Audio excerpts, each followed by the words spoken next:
This is as straight as it's gonna get, folks. Tripod. The tripod's wonky. And I refuse to buy another one because inflation. Yo, there's a pause button on this thing. Why did I never realize that? Baby. Anyway, off my torso in a weird angle. Do I care though? Oh no, I don't be caring. Here's the thing. I get comments occasionally, and it does bother me too sometimes. It doesn't bother me enough, obviously. Is the background straight? No. This tripod, not my favorite. I purchased this tripod a while ago because the other tripod that I had with the lights on it just randomly broke. And I was like, ugh. And so I ordered this one. I was like, this is not much better. But I also don't care that much because my videos are those videos you don't have to look. You can just listen. So it is what it is. Like, I'm not about to buy another tripod. I just don't care that much. Well, I know that sounded snarky, but it's just, I'm apathetic about it.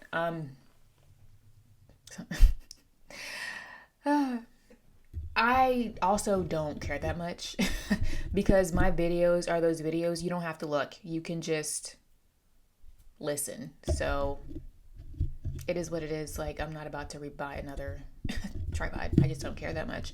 Well, I know that sounded snarky, but it's just, I'm apathetic about it. Sometimes I get comments or people are like, oh, are you like this in real life? Yes. Yes. I will have coworkers or people who know me personally who watch my videos, or they tune in occasionally, and they're like, that is 100% you, but toned down. I'm actually toned down in my videos. Sometimes I get comments and I know that it's a compliment. People are like, oh, we could be friends in real life. And I'm thinking, I don't know about that, sweetheart. I don't know. Because people like the blunt person until that bluntness is turned on them. Because I am no respecter of persons. If you ask for my opinion, I will give it to you. Hi, my name is Lano. Welcome to my YouTube channel. And on this channel, we review books. I have not done that intro in quite some time. I just forget. I told you, freshly washed hair. It's right under the chin. This book review I'm excited for this book review because it is Gifted by Suzumi Suzuki. It is recently... Baby, come on, man. Okay. Let's move the German Shepherd for today's video. I love German Shepherds. That's my favorite dog breed. And I love llamas and alpacas. Llamas, alpacas. I prefer alpacas. But anyway, Suzumi Suzuki. This is more of a novella. It's titled Gifted. It was published in English for the first time in October of 2023. Lord have mercy. 2024. We are in 2025. Why, Lord? Why? That was a real prayer. Why? Why? I had an existential crisis happening in that moment. I am a fan of Japanese lit, and I was like, oh, I'm intrigued by this novel, this little novella. It is under 100 pages, and so I'm going to get into why I was intrigued by it. Duh, that's why we're here. This is the first video I'm recording in over a month, so I'm a little rusty.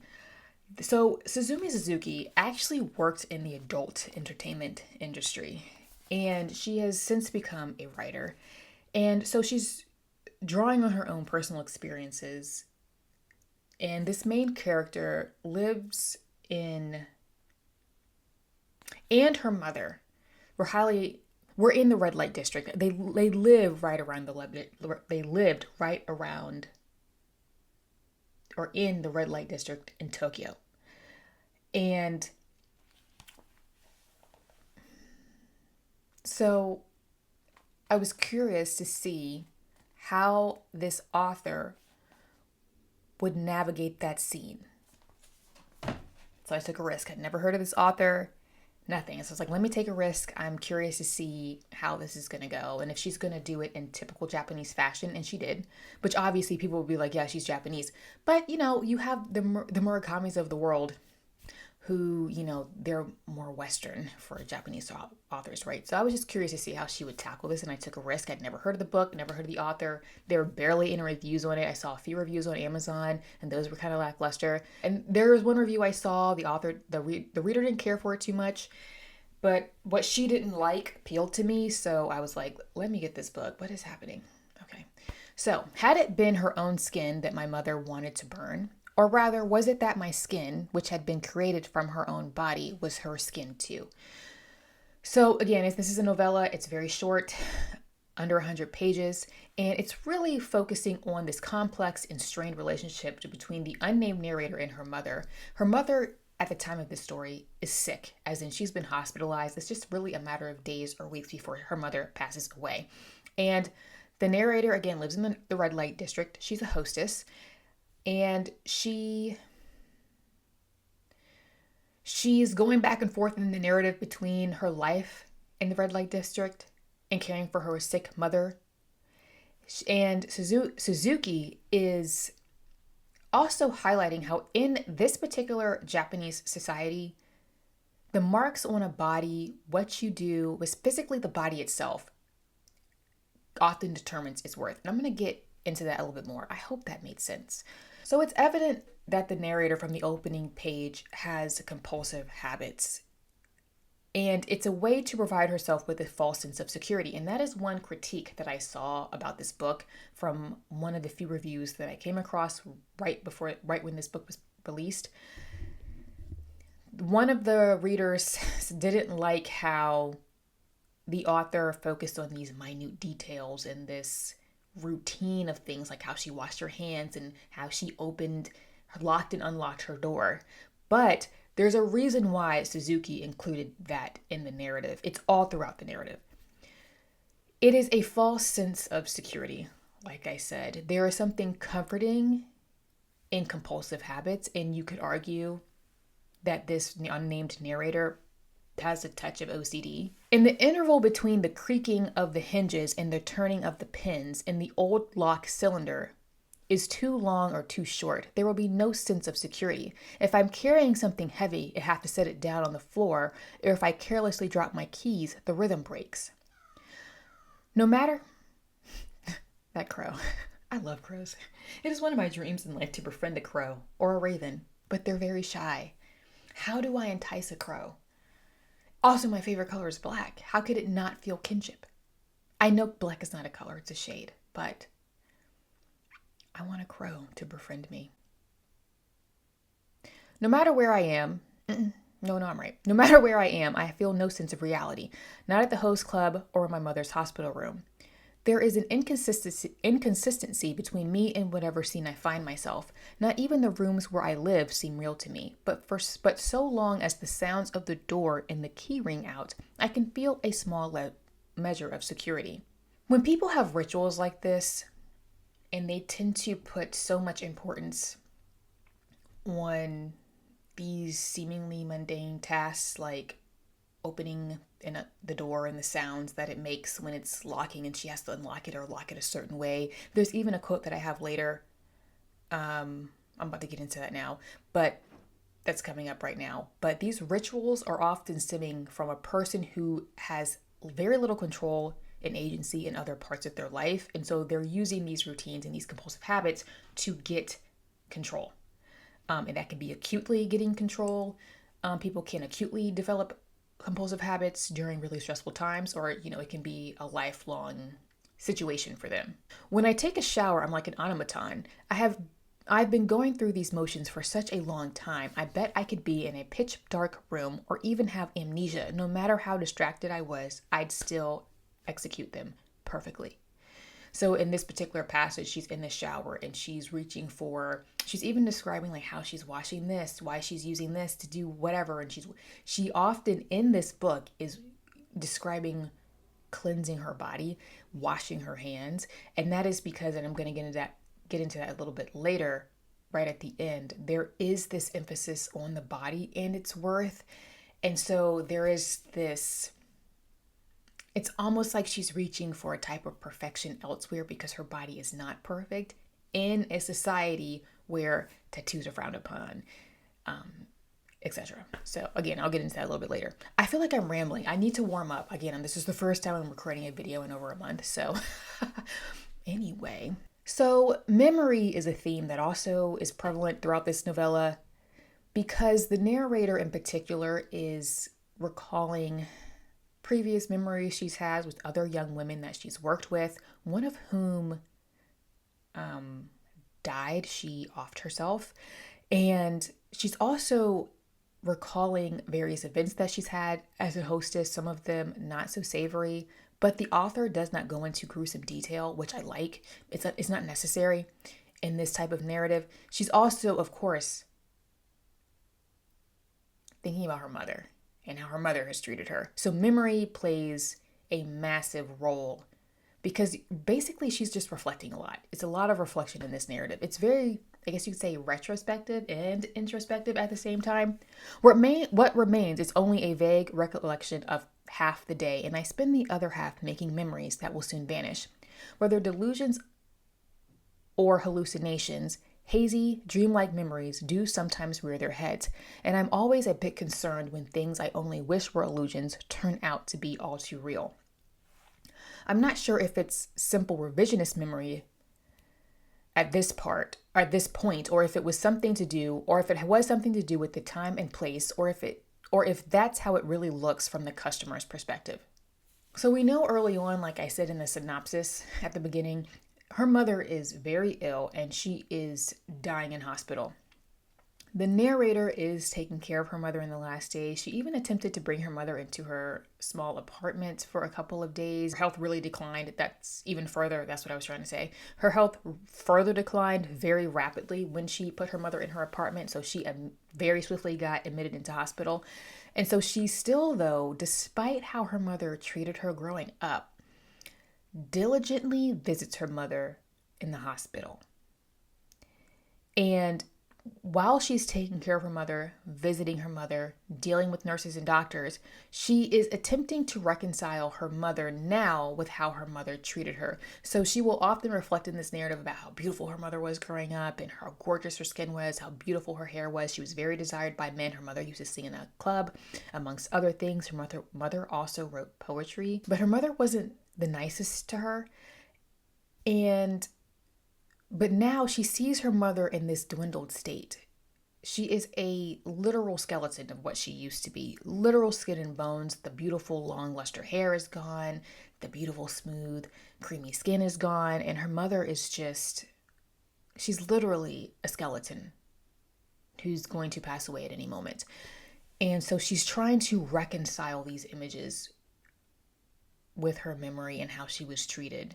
With my mother, I always felt like an outsider. My upper arm where she had touched me was still warm. Under the tattoo, the skin was discolored, red and white, the scar from a burn. The woman walking feebly across the room in my apartment, more than half of her once beautiful hair now gone, she is the one who burned me. So that segues nicely because our narrator is a hostess. She works in the red light district, but she's been burned. And so to cover up those burn marks, she has tattooed her body. And in Japan, tattoos are actually a no-no. They're associated with the Yakuza, which is the Japanese gang. Think of it like the mafia, their mafia, the Yakuza. So tattoos are a no-no. If you have a tattoo, you are... Still to this day in Japan, you cannot go to public baths or whatever with your tattoos exposed. Doesn't matter if you're a Westerner or not from that culture. It is a sign of respect in Japan to cover up your tattoos.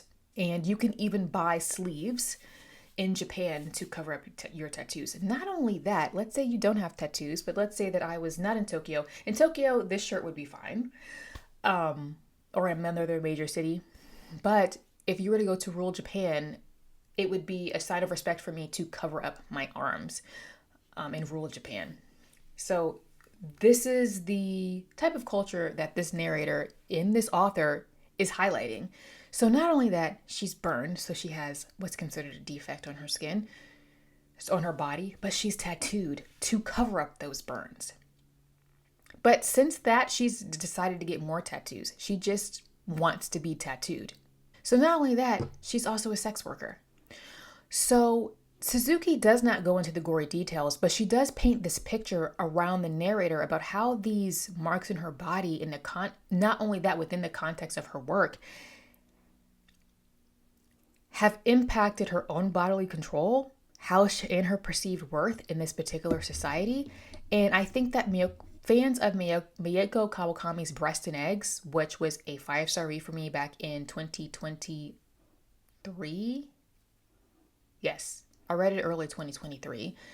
You will see some themes resonating between this novella and Breast and Eggs. So if you liked Breast and Eggs, which talks about the female body in Japan, and I have said this in that book before, it's very feminine, though not necessarily feminist.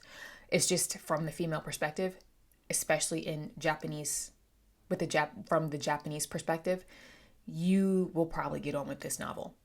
Once you have one tattoo, it doesn't matter how many more you get. It has no further impact on the value of your body. She cried to me and said that what scared her was being forced to attach a specific price on her body. So again, this is a society, or this is a milieu of society, if you were, or culture, if you were, with these women, not just the narrator, but there are other women who have to put prices on their body. And for our narrator, that price goes down even further because of her tattoos. But also, it's painful in this particular story to put a price on the body, because how do you determine what it's worth? Who gets to? It's a really interesting concept, and we live, and I think sometimes people are like, "No, do what you want. It's liberating," but is it? It's not necessarily liberating for these women. Not when you don't really feel like you have any other choice. Among the things my mother has bestowed upon me were a perfectly healthy body, the scars that have slashed the value of that body by half, and in the dwindling bloom of my 20s, time to waste walking in the languid morning. What do you mean the dwindling bloom of your 20s? Girl, 30s is still young, right? 40s is still young. I think for some people, 50s is still young. Take care of yourself. What do you mean the dwindling bloom of your 20s? So anyway, Gifted is a very quick and easy read. Again, it's under 100 pages. It contains the elements of Japanese writing that I like. It's very straightforward and direct, but it's not over the top. Like I said, it would be easy for somebody to take a narrator who's working in the red light district. She's a sex worker. She's a hostess at clubs. To take it and make it raunchy, for lack of a better word, or unnecessarily explicit. That's not happening at all here. That is not actually the focus of this book. And so if that's what somebody is looking at the synopsis and thinking that's what they're going to get, no, that's not what you're going to get. But it's also very Japanese. You understand what's happening, but the author doesn't need to show you. And I appreciate that. And I find that a lot with Japanese writing. If you like Mieko Kawakami's Breast and Eggs, I think you'll really like this. Overall, I really enjoyed it. I'm hoping that I enjoyed it. I gave it a 3 out of 5. Was it the best thing I've ever read? No. Was it bad? Absolutely not. I'm glad I read it, and I'm hoping that... Who published this? Is it Transit? Yes. Transit is the publisher. They tend to publish a lot of works in translation. So I'm hoping that they decide to publish some more of Suzumi Suzuki's writing. So, there it is. Have you heard of this book? Are you intrigued? I think, again, if you like Mieko Kawakami, you'll like this book. I'm going to wrap up. Not much else to say. Leave me a like, comment. Feel free to subscribe if you would like. It is free. Also, feel free to follow me on Instagram where I get up to more bookish shenanigans. That is a tongue twister. Where I get up to more bookish shenanigans. I post all of my book reviews there first, and I also post the occasional goofy reel or meme in the Instagram stories because I like to laugh at dumb stuff. I do. My mom's like, you're easily entertained, and I'm like, okay, but is that a bad thing? I don't think so. I'm easy to laugh. Quick to laugh. That's the phrase. I'm quick to laugh. Keeps you young. I'm already young. But you know what I'm saying? All right, I'm signing out. Bye.